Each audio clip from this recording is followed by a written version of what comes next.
नमस्कार मित्रों, मैं पूजा अपनी यूट्यूब चैनल पर आप सबका हार्दिक स्वागत करती हूँ।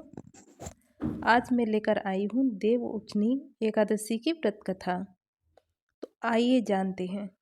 देवउठनी एकादशी पर भगवान विष्णु की विधि विधान से पूजा करके उनको जगाया जाता है। इस दिन उनकी प्रिय चीजें जैसे सिंगाड़े, गन्ना, शकरकंदी, मूली और केले के फल का भोग लगाया जाता है।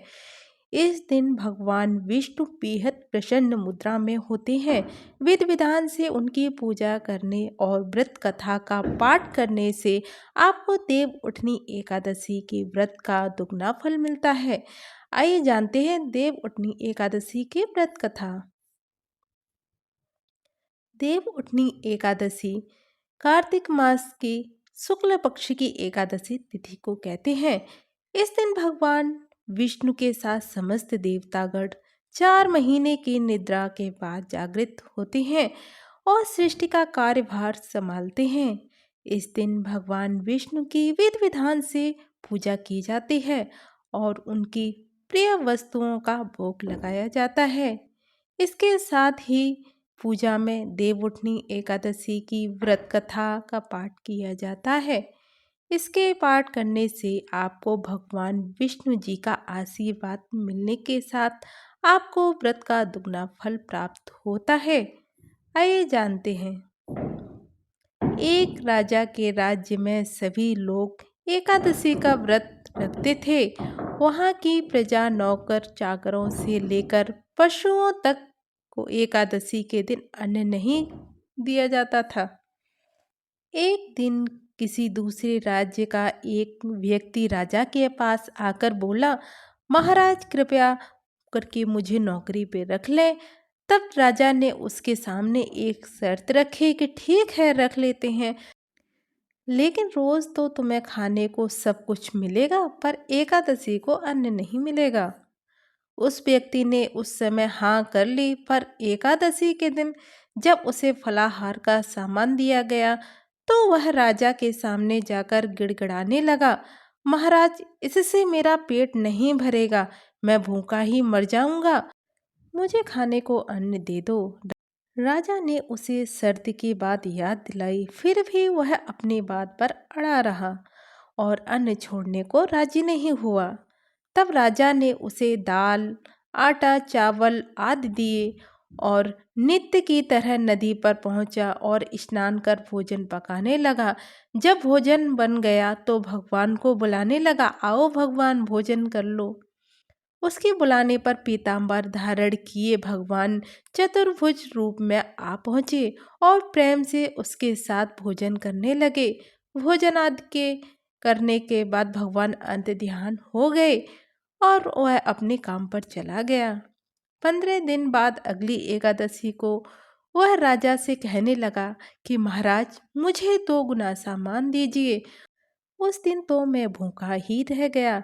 राजा ने कारण पूछा तो उसने बताया कि हमारे साथ भगवान भी खाते हैं, इसीलिए हम दोनों के लिए ये सामान पूरा नहीं होता। यह सुनकर राजा को बड़ा आश्चर्य हुआ।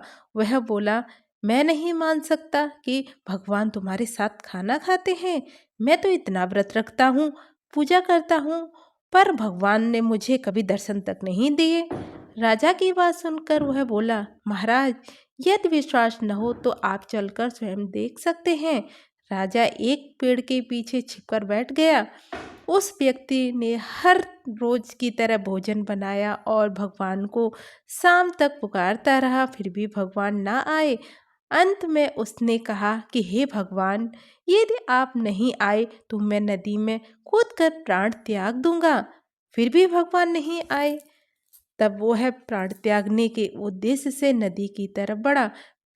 प्राण त्यागने का उसका दृढ़ इरादा जान शीघ्र ही भगवान ने प्रकट होकर रोक लिया और साथ भोजन करने लगे।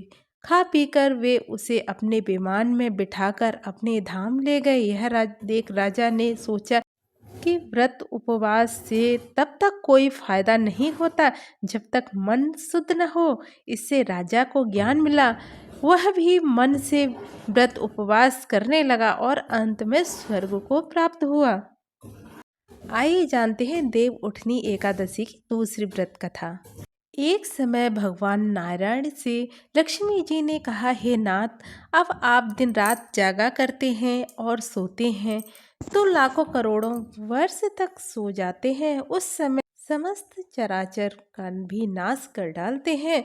अतः आप नियम से प्रतिवर्ष निद्रा लिया करें, इससे मुझे भी कुछ समय विश्राम करने का समय मिल जाएगा।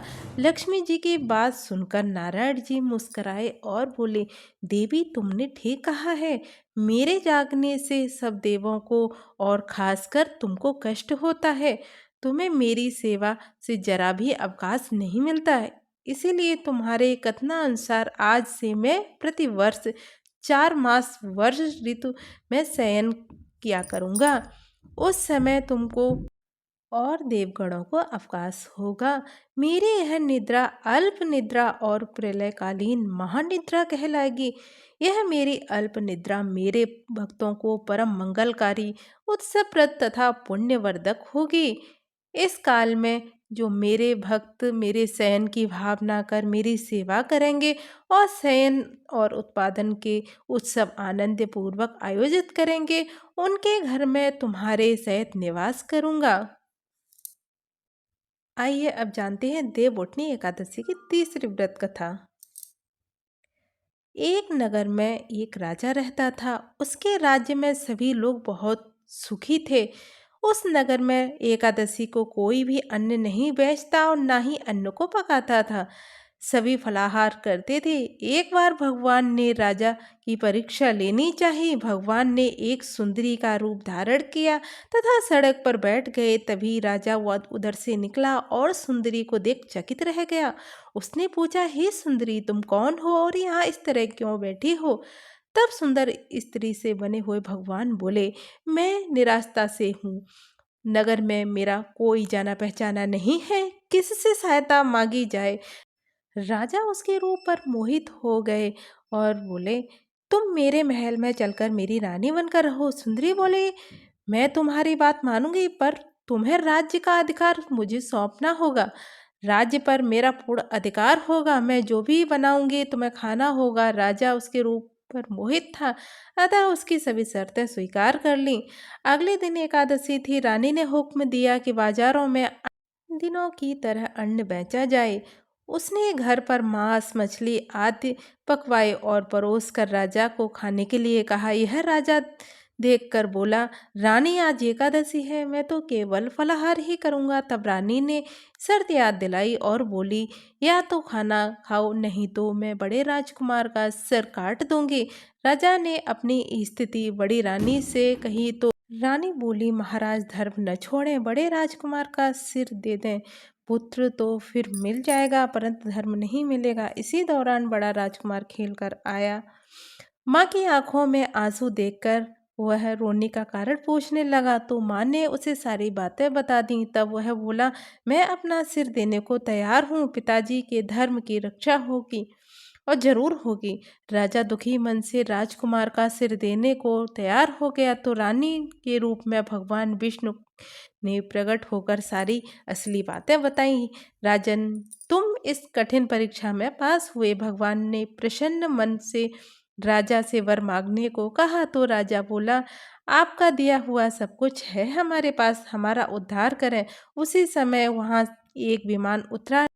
राजा ने अपना राज्य पुत्र को सौंप दिया और विमान में बैठकर परम ध्यान को चले गए। तो ये कथा समाप्त होती है मित्रों।